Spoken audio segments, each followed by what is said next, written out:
Purple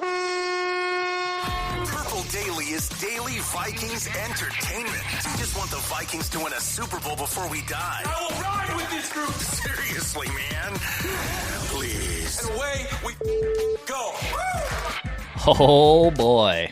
Judd Zolgad. Kevin O'Connell and the Vikings are 5-0. The bye week is here, and I think it's fair to say that all of our hearts are going to need the bye week after the last two games, which both started off with the Vikings threatening to just blow the drawers off an opponent.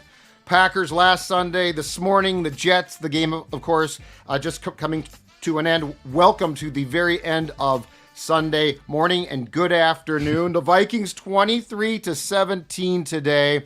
I'm sure there's a lot of comments. I'm sure, it's a lot of good. 5-0, right? A lot of good, but a lot of comments on what I would say Declan Goff became way too interesting of game. Why don't you give your thoughts and tell the people how they can jump on before you go back to assembling the room? And also, Phil is out today because he is watching his wife in the marathon. His wife. Which is awesome. So, anywho, you give your thoughts and we can go. Yeah, so Vikings Vent Line, hit the like button, subscribe button here. This is Daily Vikings Entertainment. If you're a random London fan or you're a random fan that's discovering this for the first time, we're Purple Daily. That's Judd Zolgad. I'm Declan Goff. Vikings Vent Line is the most fan-friendly show around, so if you'd love to join the show, hit me up. I comb through as many emails as I can. Yes, it's a little bit of a lottery system, but VikingsVentLine@gmail.com is the place to send an invite. You can use a laptop. It's preferred. A phone works too, but VikingsVentLine@gmail.com if you have thoughts on this game. My quick thoughts from you, Judd, is I have a couple things written down for hottest takes, which we do on Mondays here on Purple Daily. Right. Yep. But it's just a concerning second half again for the Vikings. I mean, almost very similar, Judd, to the Packers week last week. Very similar. A little bit of some different circumstances there. I think we've learned how important Aaron Jones is to this offense, but also just some weird things I didn't love from Kevin O'Connell, too, in that second half.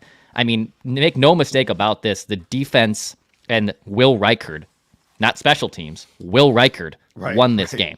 Well, I mean, Will Reichard and the defense won this game. Darnold and the offense were basically backseat passengers the entire game. So those are my quick thoughts. That's what I have here from this one. All right. So my thoughts actually will be sponsored by Kwik Trip because you know what? When you make a trip to Kwik Trip, guess what you get? You get 4 quarters of quality service. There's no good first half and a bad second half. You know what? Kwik Trip never lets you down. And if you are watching us right now, you are seeing the variety of options. And now you're saying, Sports Dad, is that a convenience store? I thought Kwik Trip was just a convenience store, and so much more. It's basically a grocery store too. There's the delicious Karuba coffee. You're about to see some delicious pizzas, breakfast, lunch, and dinner. And here's the best part too. While you are filling up your car so you don't be like Declan and Phil and let that thing get to E, you keep it around F. Kind of like the Vikings. Exactly right. They put that gas. Kwik Trip says, no, don't do that. And put the Kwik Trip app on your phone. Order beforehand, and while you're getting your gasoline, they will bring out your groceries to you. It is that simple. It is that easy. All right. So, yeah, you hit on some of the main thoughts, which is Aaron Jones. This team without Aaron Jones looks very different. But I'm going to just for a second here take away the fact that he missed the majority of the game and talk about something that we have now seen 2 consecutive weeks. And I appreciate the fact, and I'm pretty sure that O'Connell will again be asked about his play calling post-game today in London, and will say, I trust our players to make plays, i.e. I trust Justin Jefferson, I trust Sam Darnold, and the run is important, but, I'm not going to, he doesn't say this, but in essence, I'm not going to take my foot off the gas because that's how I coach. But with or without Jones, because we saw it a week ago against the Packers, what we saw was some play calling where it's like, dude, everybody just slow down. Everybody just slow down. You need to just take a breath and you need to manage the clock. There were that last Vikings drive, I believe there were back-to-back throws to Jefferson. And here's 2 things that I didn't like. One is Darnold clearly was not having a good day. Now, he got hurt in the first quarter, and he was not the same after, and perhaps we will find out that directly impacted his play. But his throws were off. I mean, some of those throws in the second half, I don't know exactly where they were going. They were bad throws. And so I understand that the clock was that you hadn't got to the 2-minute warning yet, but you had a chance to run a couple of plays that would have forced the Jets to use more than one timeout, which I am all in favor of. Aaron Rodgers, if Aaron was still a semblance of the man that he once was as a quarterback, and he's not, you would have paid a price there. You would have paid a price. So I believe that the bye week comes at a perfect time, Declan, because I believe what the bye week does is it, of course, allows for the, let's all say it together, the self-scout.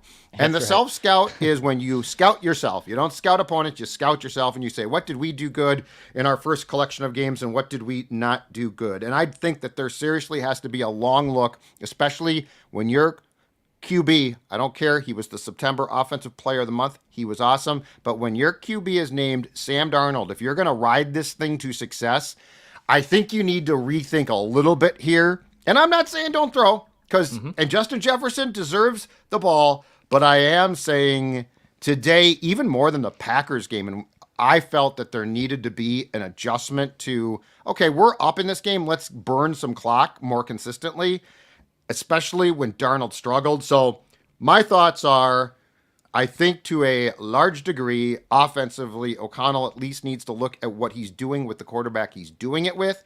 And hopefully Jones's hip is fine. He gets a week off now. If it's not, that is a definite concern. But either way, I actually objected more to how the clock was run today because of how Darnold was playing or not run than I did last Sunday against the Packers, because at least in that case, Darnold was on point with his passes.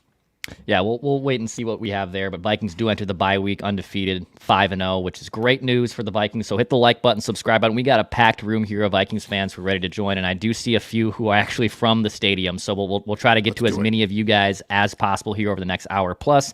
I know there's other NFL games around, so maybe you have this one on and you have the other games muted. So we appreciate you guys supporting Purple Daily. So I think we should, Judge, we just go right to the stadium. I feel like we should just go right to Tottenham. We may as well, right? Let's go. Let's go right to Tottenham. Let's see here. Is it Mason? Mason, what's up, dude? How are you guys? Long time listener, first time caller. I've been waiting to say that, and I can't wait to just say, Judd, wave that flag. Phil's not here, so we don't have to join him. Wave that flag for you, Mason. You know, they played amazing. By the way, I agree with Judd.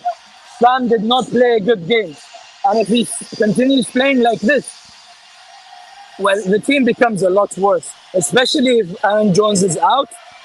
I do want to see more from this defense just to counteract what the offense does.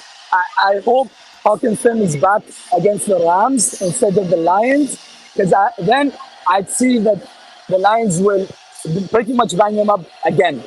So nothing much to say. This is my first game for the Vikings, probably the last. I come from halfway across the world, but these Vikings fans travel. I met so many Minnesotans here. You guys rock. You guys are the best, honestly. Thank you, You're Mason. awesome, man. Great You're stuff, awesome, man. That's awesome. Yeah, we got some awesome notes. Just us three, me, you, and Mackie texting this weekend of people, just Vikings fans all over the place. Oh, yeah. Even Purple Daily fans. Our buddy Chip Scoggins is there, covering it for the Star Tribune. People asking, where's Mackie, Judd, and Declan? Yep. We'll have to get our passports updated, I think, for the next one, Judd. I'm good. Well, you're coming. Wait, you're going. I'm good staying home. I would request next time a different production, though. NFL Network, among the GOATs. That was brutal. And by GOATs, I don't mean greatest. I mean old school, bad. That production, the play-by-play, not great. Studio guy, right? But I can work through that. Sure. The production itself, after a couple weeks on CBS, which is top-notch, was awful. I love, by the way, I love Rich Eisen. I think his show, I listen to his show. I appreciate him. Kurt Warner does some of the best breakdowns. I remember that awesome one he did on the Kirk play against the Giants the wild card weekend, which was sweet. But the overall, to your point, I think even production value of that, it was just strange. It wasn't up to snuff. It wasn't close. It wasn't close. They missed At one point, I believe they missed a PAT because they were showing the wrong end zone. Yeah. The other end zone, there's nothing going on, and there weren't replays. It took them forever to get to the Ivan pace rolling into the punter's plant leg, which, by the way, is a rule that should be changed. But, it was production-wise, and CBS was really good. Production-wise, it was as bad as you could possibly get. But anyway, Mason's right, 5-0. Vikings fans, I'm sure, had fun. A few heart-stopping moments. Who are we going to next? All right. Yeah, we'll run through as many Vikings fans as possible here. Give us your hottest take, your thoughts on the game here, and try to keep it around a minute so we can get as many fans on here as possible. So let's go to Matt next here. Matt, what's up, guys? Dude? How are you? Doing well. Super proud of this game. I mean, it was shaky at first, though. And once Aaron Jones was out, man, it was hard to watch Chandler run, not get any, second effort yardage. I mean, and then all the penalties on JJ. How are they every time he's thrown to him? And at the end of the game, I was like, man, you don't have to throw it to JJ every time. Naylor probably didn't get a target all game. He didn't. And then, they faced adversity through the defense, seeing a real one. That was good. And I made a hot take a few weeks ago, and I didn't get on. I was bummed. I said the Vikings would be the last 5-0 or undefeated team. I've got 2 weeks now for the Chiefs to lose. So here we go. Skol Vikes. All right, Love man. it, Matt. Great Thanks, stuff. dude. Appreciate you coming on Vikings Vent Line. All right, we'll keep moving here. I think this guy's leaving from the stadium. Is it Lift Dog? Lift Dog. What's up, dude? You got us okay? You guys got me? Yep. We got your ear. Yeah, we got you. We got Hey you. guys. Yep. I'm just leaving from the stadium. It is so awesome here. I came to the game against the Saints 2 years ago in London as well, and the environment is just so freaking fun. Yeah, man, it's awesome. I mean, was it loud for the skull chants and stuff? Was it an awesome Vikings atmosphere too? Super loud. So much purple in here. It was awesome. That's cool. A couple thoughts. So after seeing the way the Vikings run game went without Aaron Jones in the lineup, I feel even more confident now that the Vikes will probably draft a running back in the draft this year. Mm-hmm. I wanted to make Be careful there. A prediction on Randy from Cottage Grove's stud stable. I think Randy will definitely put Mr. Van Ginkel in there for another freaking pick six. Oh, yeah. I think he'll probably put Stephon Gilmore with his game-sealing pick. And, of course, he's not going to forget Big Leg Bill, Willie Reichard. He's still perfect on the season with his field goals. My last comment I'm going to make, and then I kind of wanted to ask you guys how you felt, is it seems to me that coaching in the National Football League makes more of a difference on team success than perhaps any other major American sport. It's just so clear how the Vikings' success is directly tied to coaching from top to bottom. And I wanted to get your opinion to see maybe if you felt the same way, that it's directly correlated with team success more than any other sport. Thanks, you guys. I love your show. I watch you every day. Go Vikings! All right. Appreciate it, dude. So, yes, the answer is yes, and I think it's pretty simple why. I don't think that there is a sport that we watch consistently where in-game decisions impact a sport. I mean, Kevin O'Connell is literally calling the plays. It's not, Darnold didn't decide to not run at times, right? So O'Connell, in this case, is calling the plays, and Darnold is running pretty much exactly what O'Connell wants. So one, the quarterback is an extension of the coach in running the offense. And secondly, when you go back to 2022, Ed Donatel set the wheels in motion for the defense to be terrible. Were the players perfect from a personnel standpoint? Absolutely not. But look at what Brian Flores did a year ago with largely the same collection. Now, this one has changed, but there is, because you are actually calling plays on both sides of the ball throughout the entire game. Yes. I mean, basketball, you call plays, but you don't have your voice going into the point guard's ear consistently to 15 seconds left on the play clock. Hockey, 100%, like a coach can impact it, but it's all, practices, pregame stuff. And baseball, decisions, yeah, but I think because football is the ultimate chess game, Dex. Yeah. That I would say that there's no sport that we watch again consistently where it's impacted as much as it is on almost a play-by-play basis at times by actual coaches' decisions. Well, there's also just multiple coaching positions in the NFL that have direct impact on what phase of the game is going on. Like, just to be completely simple about it, like a pitching coach in baseball is not going to have the same impact as an offensive coordinator or a D coordinator. It just doesn't work like that. So yes, coaching and all that. That's why even though the Packers last week, for example, the Packers lost to the Vikings and they're 2-2, but they're a really good coach team. And it's why I still think they're a lot better than maybe their record suggests. And same with the Vikings. Look, even though today was a little shaky and I have some questions kind of about, for the second straight week with the same formula, at the end of the day, Brian Flores was instrumental in winning this game. I mean, it's not even close. So yes, it definitely plays the biggest factor. We got a packed room here on Vikings Vent Line, so appreciate all you guys hanging out and waiting. We'll get to as many of you as we can. Give us your hottest take, if you will, and try to keep it under a minute. And don't swear. I don't want to go back and edit this if I have to. I probably won't edit it, but please don't. You swear. probably wouldn't, but still don't swear. Probably, it's just my one request. You're not going to do it, so don't threaten. But yeah, you're not. But yeah, just you can push things. Don't push them too far. That's right. All right, let's go to Dylan next here. Dylan, what's up, dude? You're on Vent Line. Hey guys, can you see me and hear me? Yep, yes, we got perfect. you. Okay. All right, perfect. No, I have two takes. The first one is I'm starting to think that maybe KOC has a little bit of that Darnold can kind of tank a game sometimes in him. Not a lot of it. Little diet. Sometimes he gets a little out of hand with the play calls. Just get kind of head scratching for a second. I think that he needs a quarterback who walks that line in between like Darnold, who will just do anything that he says and I'll throw the ball, whatever. Tell me where to go, I'm going to go with it. And Kirk, who's like, I don't want to take risks. And I'm hoping that McCarthy develops into someone who he seems to have that personality, who's like, I'm going to do it, but like I don't think we should go certain directions, and I think that'll be good. And then my other hot take is we have the best kicker in the NFL.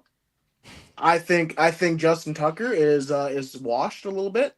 And we're at the 46-yard line a couple times, and I'm like, you should maybe kick it. Like, let's see what happens. Let's see. I think we can make a 63-yarder, 64-yarder. Like, I'm not worried about it. I think we have the best kicker in the NFL. The only concerning awesome kick was the shortest one, the 41-yarder. I know that was the only one that just tucked itself in. The rest of them, 50-plus yards. I am looking forward to, as now a connoisseur of Big Leg Bill, I am looking forward to the first 60-plus yard attempt. Right. Because we're going to get it. Well, and I think he's going to make it. Both the 50-plus yarders were good from another 10 yards. Yeah. You know what I mean? Oh, yeah. Those were right. boots. Yep. Hey, one thing, and I've seen comments about this, and it's exactly right. We should point this out. The Jets, Rodgers, the Jets offense, the Jets defense is really good, which is why I was a little bit surprised that they continue to do some of the same things that they did. Like, this is a good defense. They gave up some plays, but like this is no fluke. So that's why I'm a little bit surprised that O'Connell didn't sort of adjust his game plan a bit. Right. Like, I don't know you're going to dagger the Jets defense, if that makes sense. I think you can score on them, and they definitely did. Yeah. But I don't know that you can dagger them. And it felt like the Vikings were going for the throat at times when it had become abundantly clear, especially with the fact that Sam was flustered, that they weren't going to be able to get what they wanted, but then they didn't really adjust there. So those comments are accurate though. And it's tough where, like, Darnold might have been hurt. You lose Aaron Jones. And I think, I think it was our first caller that said it. Ty Chandler's a great complimentary back. He's not RB1.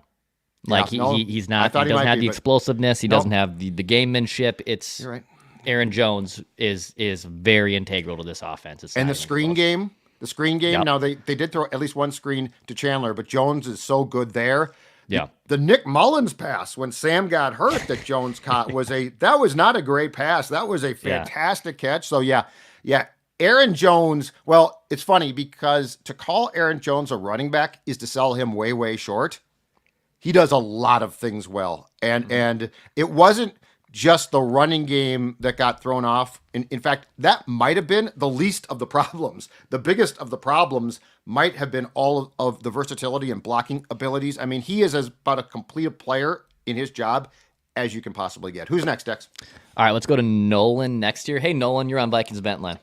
Yo, what up, boys? Central Florida Vikings fan here. I think overall it was a great game. The defense looked great, even though it didn't feel like it at times.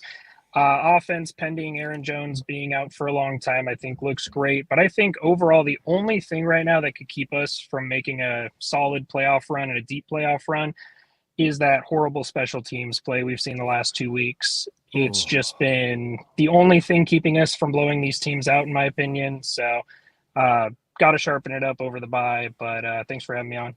Good stuff, man. Thanks, Nolan. Yeah, 3 penalties. So Jay Ward, illegal block above the waist. That was 5 yards.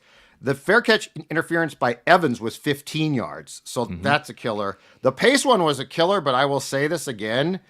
When they finally got around to showing it, they made it clear that if you hit the punter's plant leg, that is not running into the kicker, it's roughing. Yep. But when you saw him roll in, I changed my opinion. Like, that was not a dumb, what are you doing? He literally was down and rolled in. That's a rule, I think. Like, among all of these hard and fast rules, that one, in my opinion, should be subjective. Sure. Like, it's one thing if you take out the guy's plant leg on purpose. It's another if you're literally down and I think you've been blocked and you're... So that was a killer of a penalty. And yes, I'm sure it can be cleaned up, i.e. don't be around the punter's leg. But I was not nearly as harsh on Ivan Pace as I was once I saw when they finally showed it, like, way after it happened. And I don't know if this is you, if you are having the same thing I am, Judd, and maybe there's probably a bunch of Vikings fans or Purple Daily fans that are watching this show that are having this. I am now like gun shy and terrified of punt returners. Like, as in the Vikings punt returner, muffing the punt, dropping the ball. I am now have so much PTSD after last week that I am terrified that something wrong is going to go wrong. Like, they're going to drop the ball and fumble. Brandon Powell's pretty good. He's not dynamic, but he is pretty good. And the one where the ball did hit the Jets guy first, like, that is still, Evans is being pushed in. Like, Powell tried to catch it. So, no. Now, if you put Naylor back there, yes, the PTSD is enormous. Powell, I think, Powell is sort of Bobby Wade again. I don't think he's going to fumble. He's going to catch it. He's going to get returns. But, we got spoiled for how many years here? Marcus Sherrills was phenomenal. Like, Marcus Sherrills was one of the best punt. He's not Hester, but he was one of the best punt returners I've ever seen this team have. So, all right. Shall we get back to the... All right, let's run through a bunch of Vikings fans here on Purple Daily. Again, hit the subscribe button, like button. Appreciate everyone that has supported Purple Daily. Let's go to Alex next year. Alex, what's up, man? Gentlemen, Vent Line. how we doing? Good, Alex. Thank you. We're doing so good. I'm thinking of the Herb Brooks speech where it's the with great moments, there are great outcomes. Can't remember the quote exactly, but I think that great responsibility, I believe. Yeah. I think that this game is a defining moment in the Vikings season. You think about all of the penalties they took, the defense that they faced, a very hard-nosed Jets defense. And you have Will Reichard stepping up. You have the defense with Van Ginkel stepping up again. Also giving up some plays to Aaron Rodgers, even though he's, an old, decrepit kind of quarterback. He's still able to sling it here and there.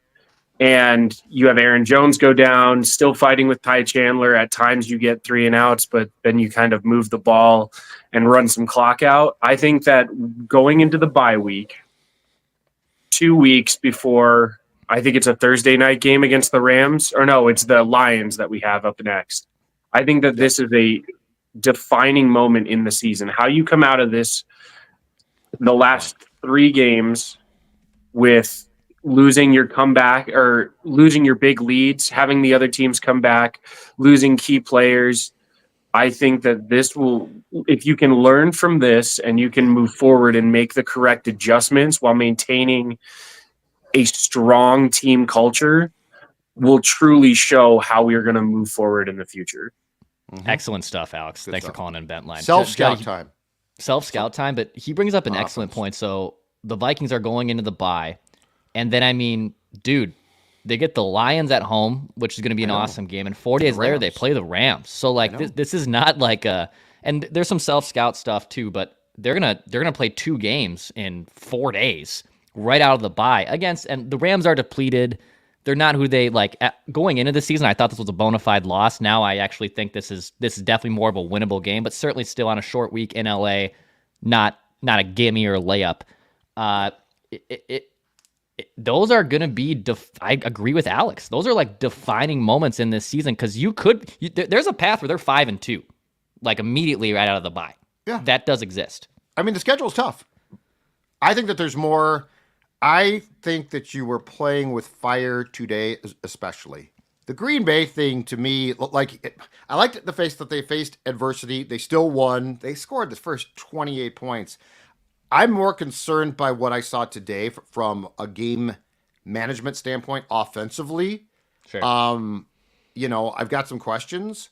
Like, where was Addison in the first half? I know. Where was, if I'm not mistaken, Jalen Naylor didn't have a target. So, like, I do have questions. And I'd be lying if I said, because the Jets have a good defense, but they're going to face more teams that have good defenses. I'd be lying if I said I'm not a little bit worried about Darnold's play. Now, again, he got hit early, ribs, wrist, I couldn't tell. But he was not the same after that.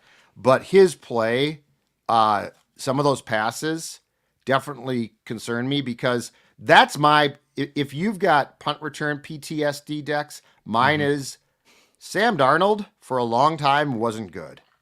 And O'Connell's done a great job. And Darnold, offensive player of the month for September. That's awesome.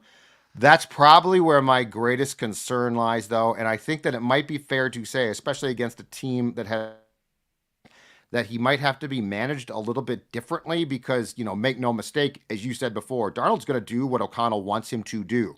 The question today was, did he want him to do too much?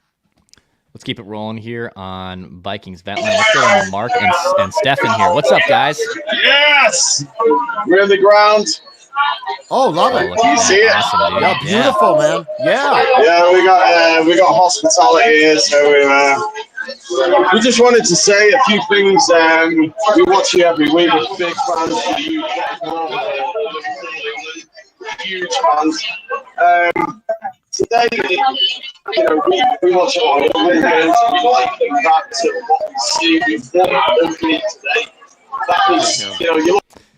Yeah, stick him in the back room and see if we can clear it up. Mark, Stefan, if you can, I'm guessing you guys are in a suite or something. If you get to a quieter area, we can totally hear you guys, but we'll keep you in the background. Get to a quiet area. I'll pop you guys back on here. Appreciate the comments too. Yes, we'll get back to you guys. We'll get back to you guys. Just find a quieter area. Let's go next to another Alex. Alex, what's up, dude? You're on that night. Hey. Yeah, how's it going, guys? So I've been keeping track of my sports dad notebook that I have at home for myself now. I love what you're I've doing. learned from the best here. I'm proud. Just because otherwise I'm gonna forget it by the time that we get to me. But I just got kind of 2 quick takes here.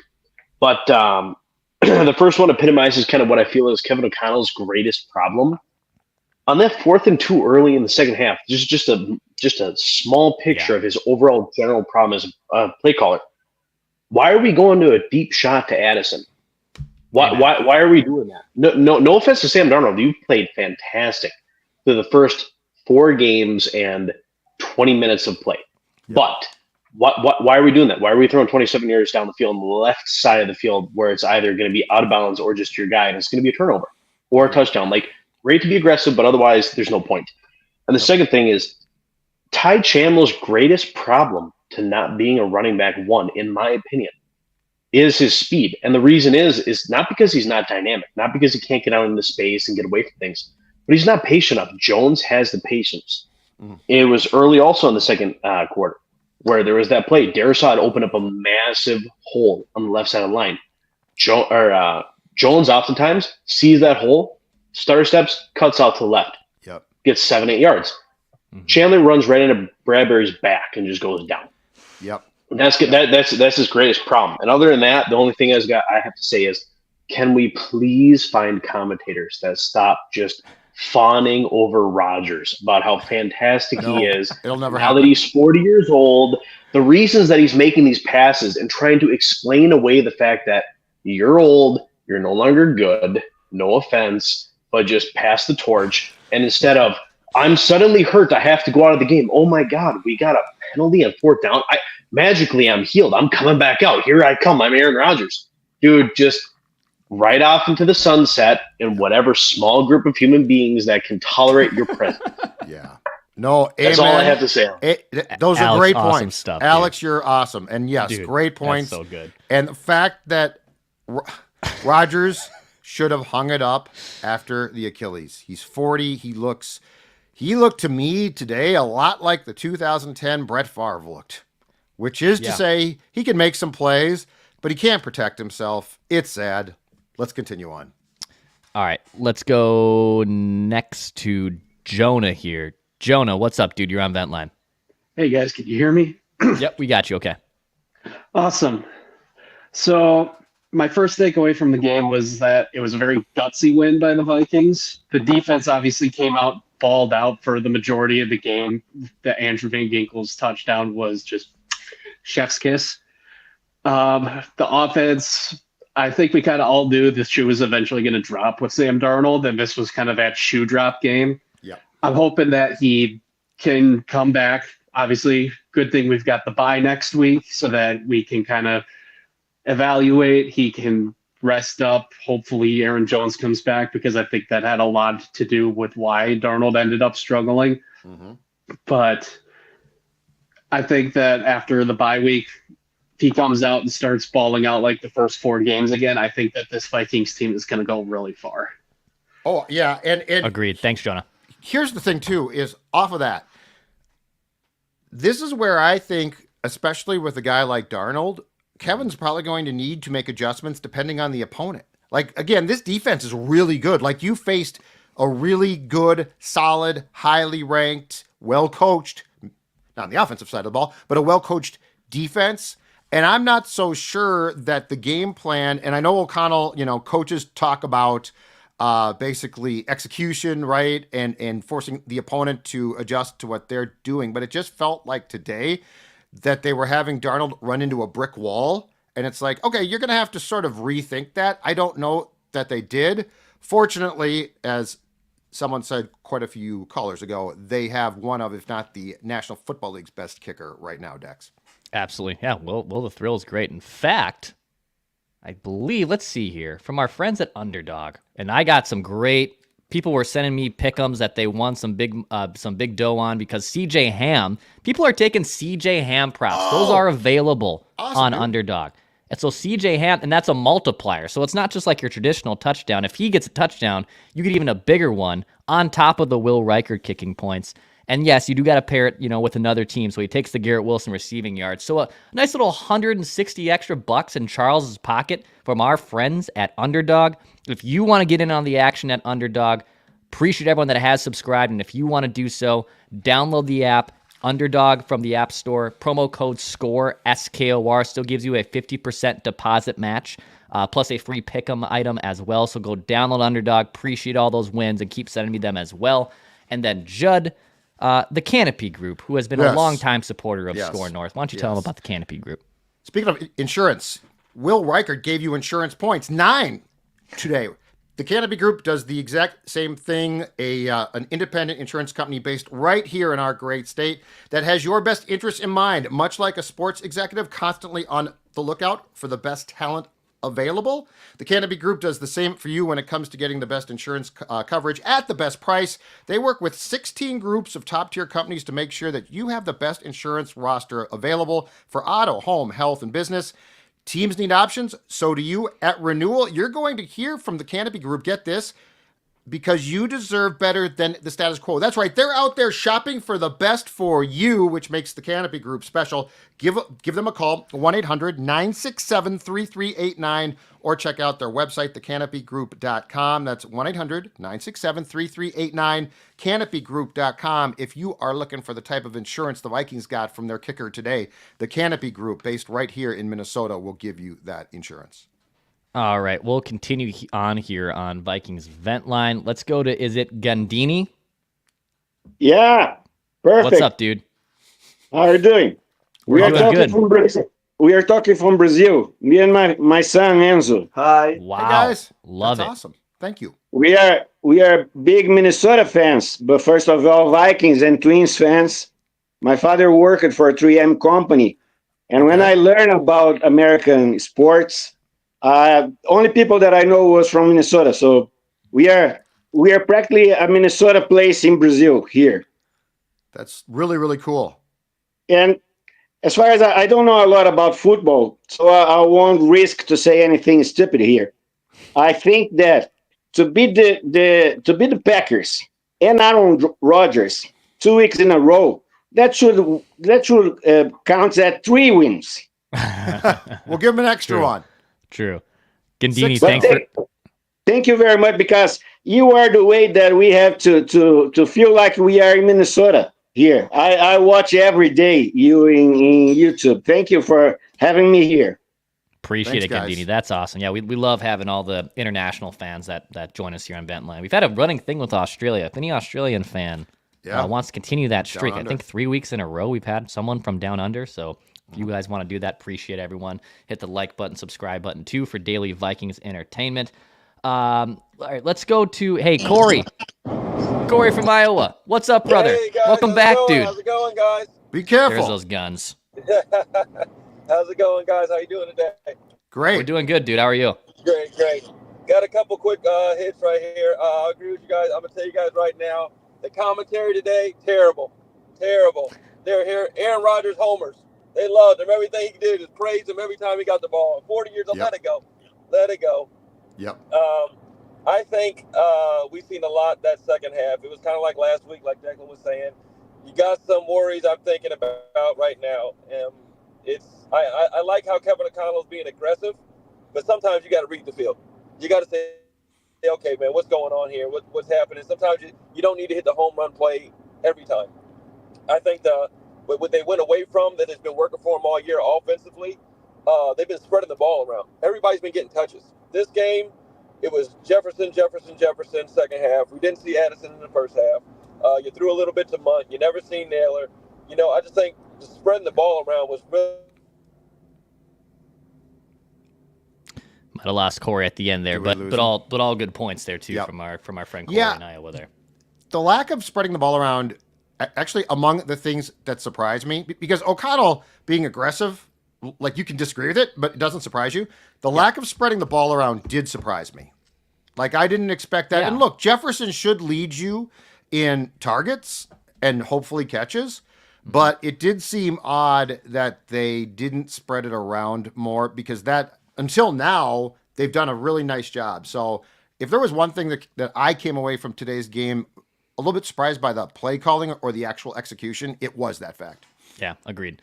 We'll keep it rolling here on Vikings Vent Line. We'll go to Kent next here. What's up, Kent? How are you, man? What's up, boys? How are you? So I don't know if you remember, but back when Cousins lost the game to Chicago, or maybe when I talked about him being the electronic quarterback, I don't know if you guys remember that he didn't move. But I think my main things I want to talk about is what a season so far. You look at, we started out Vikings forever with all the different things that started at the beginning of the season, our number one quarterback going down, all this stuff going on. We then go to Green Bay, which should have been a trap game. We get ahead, and we could have totally lost perfectly, like every time.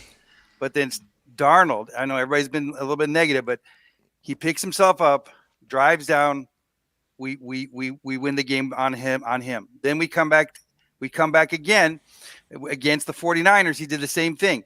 And then today, when we had to get the points, the 3 points that makes it a 7-point, not a 3-point, where you just have to come down and kick a stupid field goal, he did it again. So, yes, we can be negative, but this defense that we faced today, they were blanketing every receiver. They were covering everybody. There was no easy little outs. That's why I think he got tunnel vision. So, but guys, listen, every single time that we needed him to drive, he did it. So anyway, and Judd, wave the dang flag. Come on, let's do it up. We're going acapella. Let's go. 5-0. It's a marathon, so I got to wave the flag with no accompaniment. Let's have Declan humming the song. Well, we'll continue to go a cappella for anyone. We're gonna have to get that go. sounder to you, or yeah, I probably should. It should be. I think get it on. Tell the Mackie to here. share it. That's right. That's right. Yeah, people wondering where Mackie is, by the way. Mackie's supporting his lovely wife who's competing in the Twin Cities Marathon this weekend. So Phil will be back in tow for hot takes tomorrow on the show. So Phil will still have some hot takes. Don't worry. The Darnold defenders, all the people that Mackie loves to defend. There will be the Van Ginkel interception. Well, the Van Ginkel one we're going to hear about again. And look, I've told him, hey, you were right, man. He's been great. So it was me. I can't mea culpa much more about that one.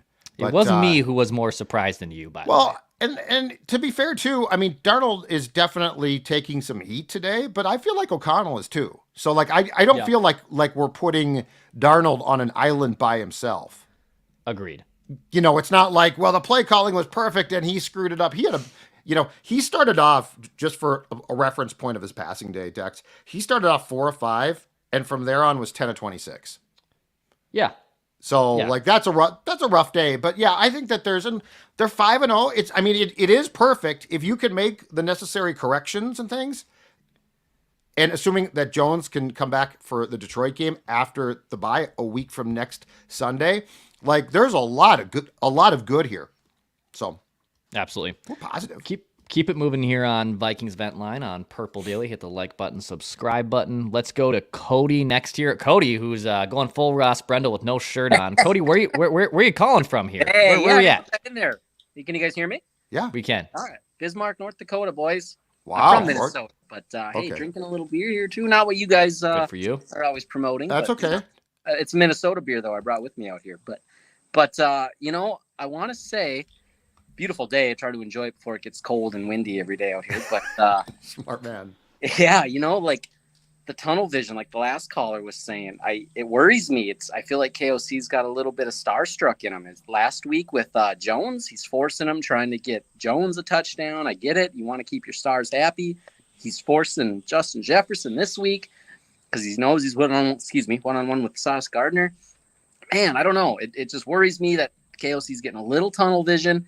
Step back, see the whole picture, and because Darnold's going to throw wherever you tell him to throw. That's like the other caller said too. Darnold, you tell him to throw it to Jefferson every time, he's going to throw it. If he's triple covered, whatever it is, he's going to do it. And hopefully, maybe McCarthy's sitting back saying, "Hey, look at that, KOC. I can come in next year and we're going to make this." But anyway, long story short, thanks guys getting me on. You guys do a great thing. I miss Phil today because I like seeing him with you guys. I understand though. We miss him too. Got to support the second half. Got to do that. Yep. But you guys take care. Hope Minnesota's treating you well. I miss it, but North Dakota's doing me good. But you guys take care, okay? Enjoy the day. Yeah. Thank you, Cody. Yeah, 65. It's nice. Beautiful. Enjoy that sunshine, brother. Looks great. We'll keep it moving on Vikings Vent Line here. We still got some fans to get to. Appreciate everyone that has stuck around. Let's go to Kyle from New Jersey next. Hey, Kyle. 5-0. 5-0. Lifelong Vikings fan. I'm from South Jersey. Eagles Nation, okay? And we don't care, okay? We rep our stuff. Eagles Nation, forget them. We're 5-0. We're a little too critical right now, okay? It hurts, okay? When we lose in these close games last year or we need to break through and all of that, well, we are winning games. I don't care if it's ugly right now. We don't care. Sam Darnold, MVP. We're going to work through all these pains and everything like that, okay? We're going to wave the flag every time. Close game, bad game, we don't care. Vikings Nation from Jersey, do the daggone thing, baby. That's for you. Love it, Kyle. That's for you. Go! Love the chain. Hell yeah, Kyle. Great stuff, man. That's awesome. I love his chain. We need to get you one of those horn chains, I think. I've never seen one for sale, but I'm sure you can buy them online. So we probably could. All right, more Vikings fans here on Purple Daily. Let's go to Isaiah next year. Isaiah, how are you, man? You're on Purple Daily. Hey, how y'all doing? Can you hear me? Yep, we got you. Good. And Declan, good to see y'all boys. All right, so I'm going to keep it short and sweet. I got a couple nicknames for defense. I'm not going to be a sour puss on how ugly the win is. A win is a win. All right, so for the overall defense, I would like to go with Florinado. Florinado. I like it. I sort of like that. Yeah. Okay, so that's good. Original Mr. too. Mr. Van Ginkel, I want to go with Mr. Ginkel Madu. Like that. I like it. Ivan Pace Jr. with the comeback game. Agent Zero. Agent Zero, yeah, that's Ooh, I like that's a that, good one. dude. Yep, love that. Mr. Bynum, I'm calling him Bynum-matic because every time the ball's in his area, it's an automatic interception. Man, he's a good player. Bynum-matic. Last but not least, I got to give it to my guy Gilmore. You know, a lot of questions and concerns. He's too old. Is he washed? We're going to call him Happy Gilmore. Okay. Happy. Florinado, I think is I would look to do that as a potential T-shirt. I like that one a lot. That's a good one. It's for my son. Oh, I that's love awesome. it. That's really cool. That's awesome, man. Isaiah, great nicknames. Appreciate you listening to Purple Daily, dude. Appreciate y'all. Thank you. Thank you. Yep, you're welcome. Thank you for great nicknames there. I like Florinado. Florinado Might have to a lot, steal though. some of those. I've never thought of Agent that Zero. I like Agent Zero a lot. That's a good one. Yeah, it's natural. Let's go to Jake next year. Jake, what's up, brother? You're on Purple Daily. Hey, how's it going, guys? Can you hear me? Yes, we can. Sweet. So my first thing is, how great is it seeing Aaron Rodgers laying on the ground, getting up, putting his arms up, complaining? That guy sucks, man. Anytime we beat him is a great day. But he looks washed now. Like he makes some throws still. But I mean, the thing about it was, like, what would the final score have been today if you take 2020, 2019 Rodgers and make him the Jets QB? I think the Jets come back and win. Right. Yeah, he definitely has taken a big step back this year. And as the world's #1 certified Aaron Rodgers hater, this is a good year for me. So, absolutely. And then secondly, I've got a question for you. So Darnold was very inaccurate today. Do you guys think that is maybe him? Is it more of him revealing who he is as a quarterback, or is that a microcosm of London, weird time, and a really good Jets defense? I think it's the last thing. I think the last thing is the first thing. I think that defense, yeah, that's really good stuff. That defense is really, really tough. And I think that, I don't know that the time change, I mean, yeah, I'm sure it's a little bit off, but I mean, they left on Thursday, so had Friday and Saturday to adapt. I think it comes down to that he's going to do, I mean, this is 100% accurate. He's going to do what O'Connell wants him to do, and he's not going to object based on, and the Jets pretty good at stopping that, right? So, yeah, I think he ran into a defense today, and then the unknown is he got banged up.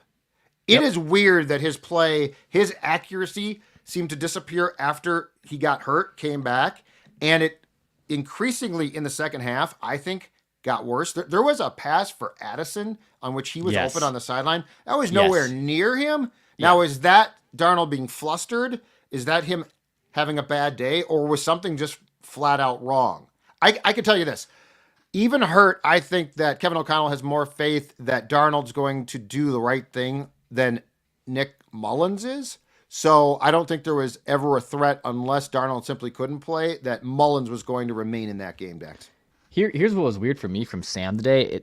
So in the first 4 games, it felt like we had at least 1 to 2 each game. Sam Darnold blue screen of death, like throwing it into the other team's chest throws, or throwing it while he's falling, or fumble. Like, I don't think we actually had any blue screen of death moments today, but we had more brain fart throws. Just more like, well, what in God's name was that, dude? Like that.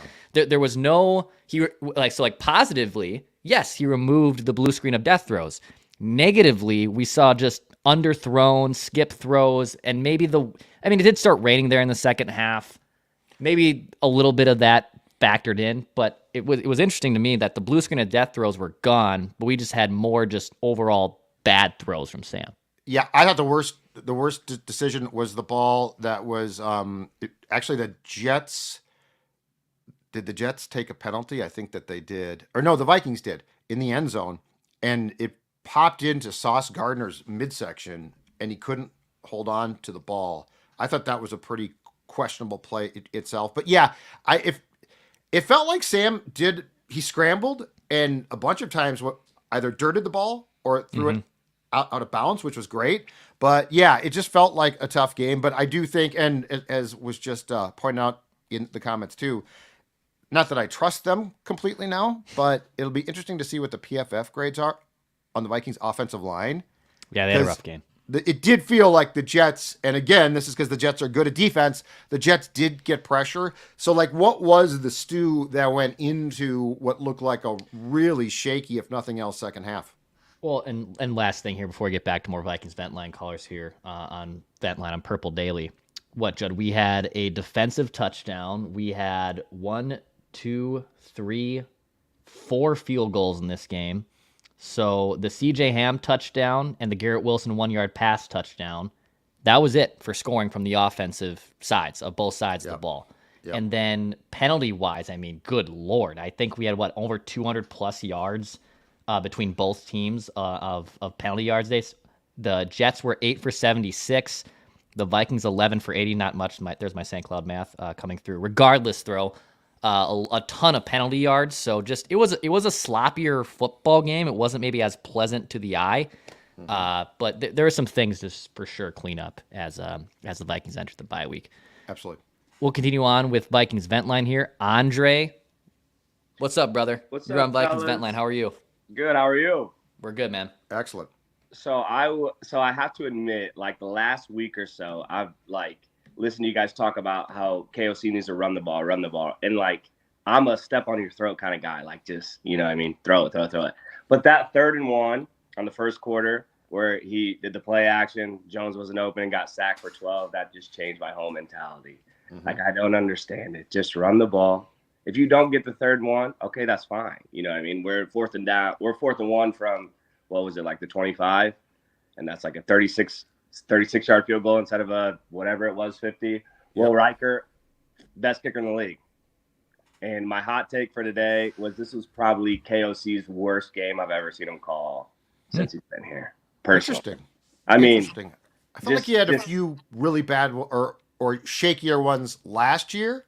Yeah. But definitely so far, the last season. The second half of the Packers game and today all sort of, I would say with the weapons, maybe together. The weapons we have now, this was the worst game I've ever seen him call. The weapons we have available this year, with the run game and I think our offensive line has been playing pretty decent. Up until today, I'm curious to see what their grades are. I don't know about if it did feel like. I mean, yes, there were times that Darnold definitely held on to the ball too long. Sure. But it also felt like the Jets, and it's not a complete shock, did apply more pressure than we've seen throughout the first 4 games of the season.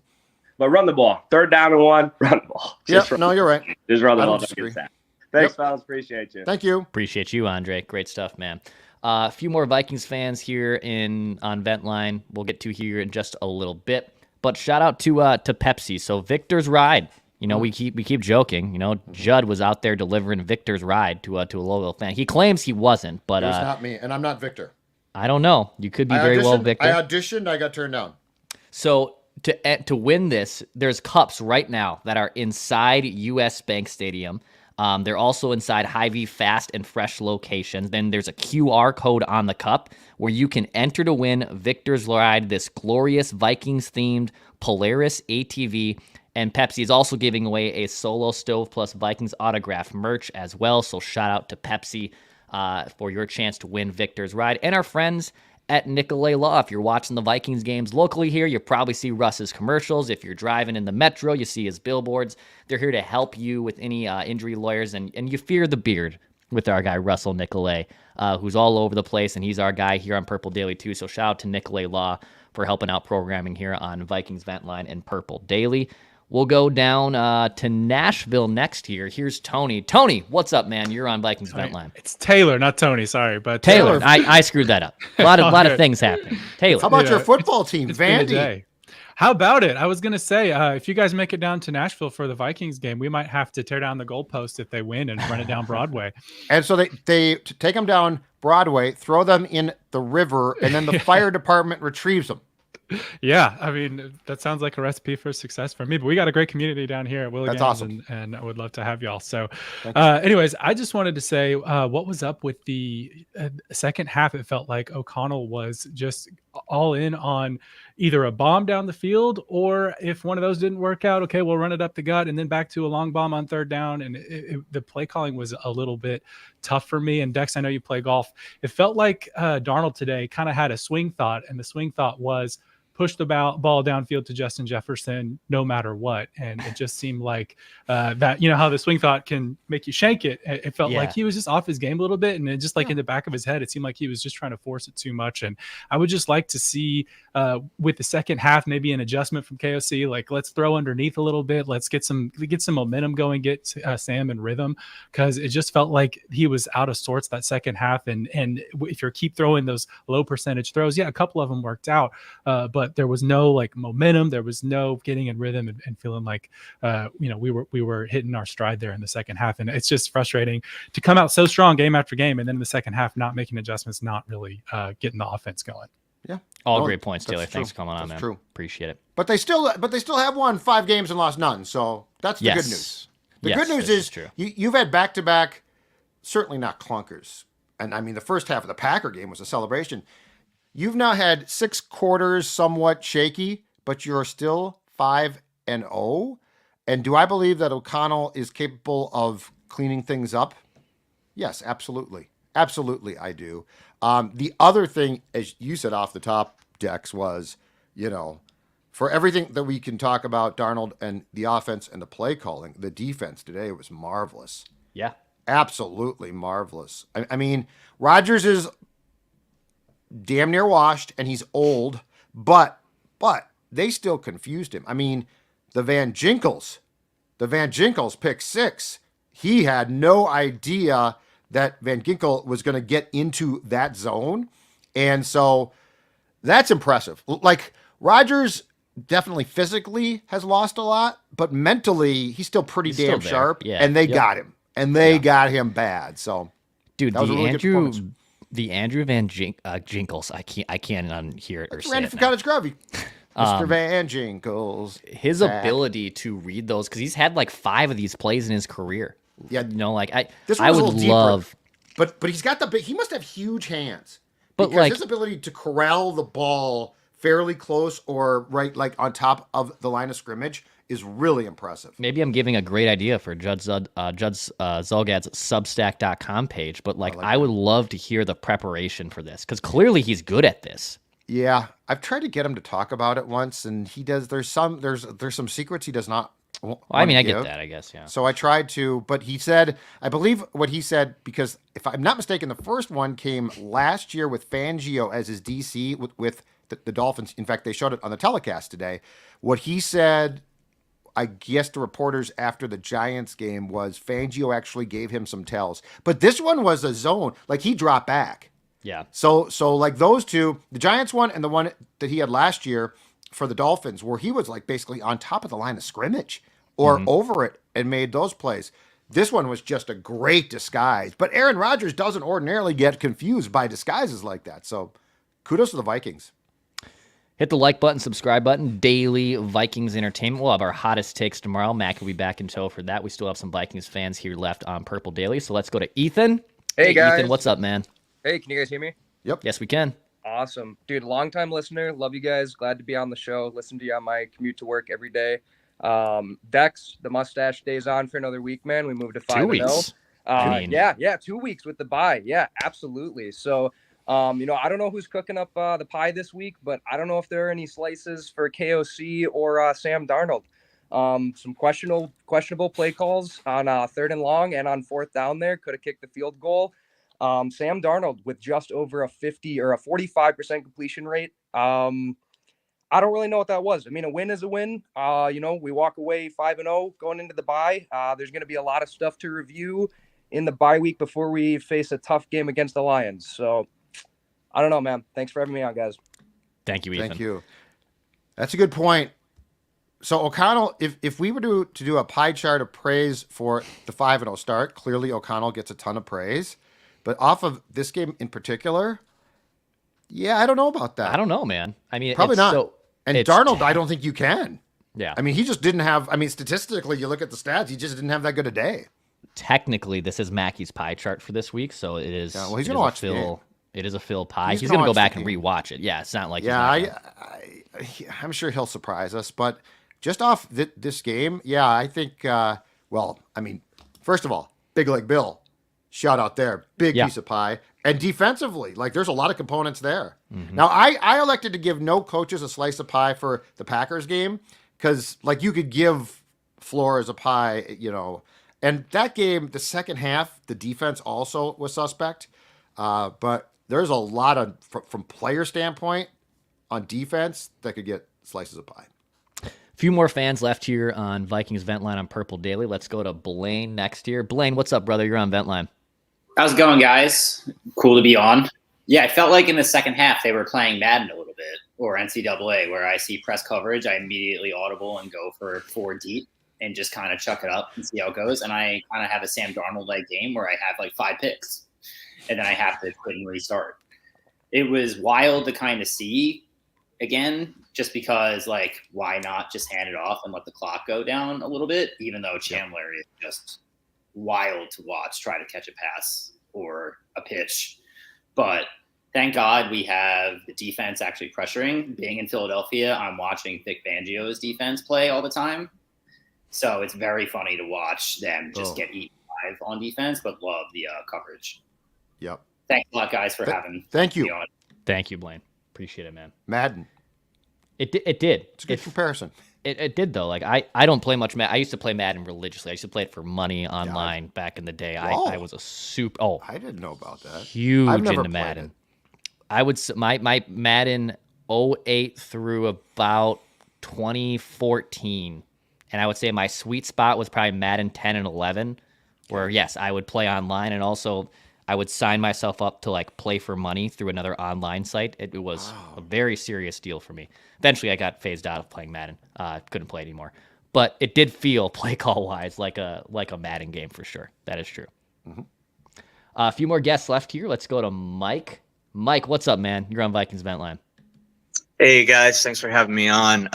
Sorry about last week and blowing up your inbox this time, but I'm glad I was able to get back on. I'm just seeing a lot of the past where we're doing, I feel like we're playing down to opponents. We come in hot and then we kind of figure out, okay, well, we've got a good start going, and then all of a sudden we just let off the gas, and I don't know if we're getting figured out too quick or what, but I just feel like we're starting to really start to play down to whoever our opponents are. It was definitely nice seeing Ham get a touchdown. I don't think that they utilize him enough in that short yardage game. He's a little wrecking ball, so definitely got to use him more for sure. And then what I'm seeing from last week and this week for as far as the defense goes, coming out hot, but eventually I'm just seeing no kind of defense in the middle of the field. They start chipping away. And before you know it, they're inside the red zone and they're scoring. So just a couple of things I've noticed, but I just, again, thanks for having me on the show, and we're getting ready for this hurricane down here in Florida. So we'll see how it goes. Man. Thanks. Thank you. Thanks, Mike. That's Appreciate scary it. stuff. So, here's my thing with the defense today. When the Jets started to have some success, the Vikings were, the last drive, their last full drive of the first half, and their first two drives of the second half, if they went 3 and out like at least twice. And what I got concerned about was the defense, because of how they play, tiring out too. Like, it felt like they were out there, and I don't know what the time of possession was at the end of the game, but it felt like the defense was being forced to go out there pretty quickly, and the Vikings, by throwing and Darnold not having a good day completion-wise, was stopping the clock a lot. Yeah. So I became actually concerned about that, and because, Gilmore is 34, I believe. He's not young. Harrison Smith ain't young, and there are certain guys that they are in those situations going to play a lot. So I got worried about that just from a standpoint of the Vikings weren't doing a good enough job of eating clock. Points would be nice, but forget points for a second.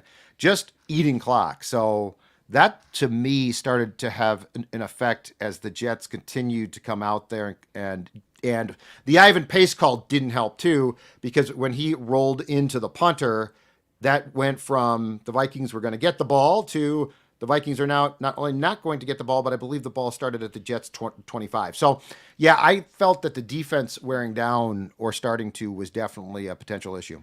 So, actually, the time of possession was damn near even for this game throughout 60 minutes. But third quarter, Jets had possession, and just in the third, for 9 minutes. Yeah. The Jets also had possession for 9 minutes again in the fourth quarter. Yeah. So, that's problematic. They 18 plus minutes of controlling the clock there. Yep. Just a couple more people left here on Vikings Vent Line. Let's go to Father Garrett. Garrett, what's up, man? You're on. Hey, what's up, guys? How's it going? Good. Long-time listener, first-time caller. Never get a chance to call in because I'm always working on Sundays, but today I got a little bit of a break, so it's kind of nice with the different time changes and stuff. But yeah, appreciate that. Awesome. Thanks for having me. Just a couple of things. One, I wondered, you don't want to give excuses, but I kind of wondered how much the time change had to do with, them sort of petering out in the second half there, because you just looked at like Justin Jefferson's face and, just kind of the way that they interacted with each other, and just everybody seemed down, and it just seemed kind of like that might have been a factor that played in there. I was worried about the defense, just kind of people figuring out Flores, but just as both these games have gone on the last 2 weeks, you've just seen them kind of pick up on it and sort of reiterate, hey, we are actually one of the best in the business. So, that's all I have. But thank you guys, first time caller. I've been watching you guys for years. Been a fan since '98, and I always say I'm doing my purgatory on earth, being a Vikings fan. So smart man, right there, exactly right. Thank you. Thank you guys. Take care. Great stuff. Appreciate it, man. Great stuff. That's awesome. That's hilarious. The time change thing. So I didn't attribute earlier a lot to that, but I will say this: there are two very different trains of thought. The Bears, I believe, are going to play in London, or they're going to play overseas next Sunday. They're leaving tomorrow. So they're going to get there tomorrow, have Tuesday as an off day, and then practice Wednesday, Thursday, and Friday in London. The Vikings practiced here on Wednesday, practiced here on Thursday, left after the practice on Thursday, tried to get the players to sleep as much as possible on the flight to London, and then had their first practice there on Friday. So there are definitely different trains of thought. Some teams basically want their players to acclimate the entire week. Some coaches want their teams to get in and get out. Although because the Vikings have a bye, they're actually going to stay tomorrow, or I think they're going to come back tomorrow. But anyway, the father's point is not a bad one.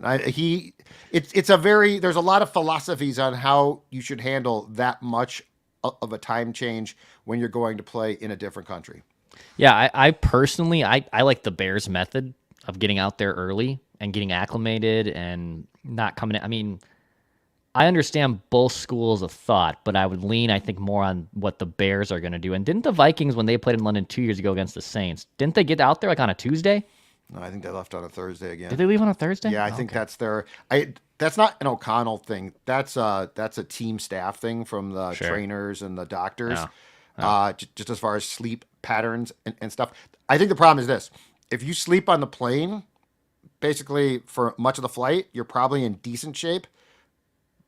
But there's a lot of people who don't sleep well on planes. Yeah, I'm one of them. And I get it that it's a charter, it's got beds, it's a very nice plane, but I would guess that because it's a lot of people that they're not all going to go into the same cycle.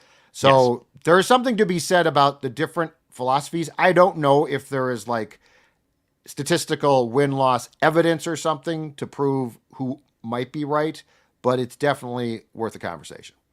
All right, one more call here on Vikings Vent Line. Let's get the birthday boy. Brady, happy birthday. Welcome to Vikings Vent Line, dude. Hi, Brady. Hey, nice day. I like to tune in and listen to all of Vent Line. I joined a little late, so I apologize if this is a lot of rinse and repeat from other callers. But nonetheless, we're 5-0. Judd, WTF. Wave the flag. All right, here you go. Come on, Brady. Come along. No, I thought overall, decent game. Obviously, things to clean up. One thing I would love Phil's input on, be the analytics guy, is I feel like we're always starting off hot. KOC has a great game plan out of the gates, but coming out of halftime, it always seems like we hit that lull third, fourth quarter. Mm-hmm. Sam Darnold, 2 weeks in a row, he comes down and gets that field goal to kind of last week give us a 2-score lead, this time put us up a touchdown. So there's that nice cushion, but it just seems like we're never as aggressive, or there's never that momentum that we have in the first half. And I'd love kind of your guys' take on that. So thank Sure. you, and I get the birthday Phil. Thanks, Dex. Yeah, you're welcome, Brady. Happy Enjoy. birthday, dude. I think, well, I don't think they can be accused of not being aggressive. I think they can be accused, especially the last 2 weeks, of not executing well. Because O'Connell's aggressive, as in fact, he is aggressive at times. I think we all agree to a fault. Yeah. So this is not a aggressive thing, but his point stands, which is they come out hot. At least the last 2 games, they've come out very hot and then gone backwards a bit.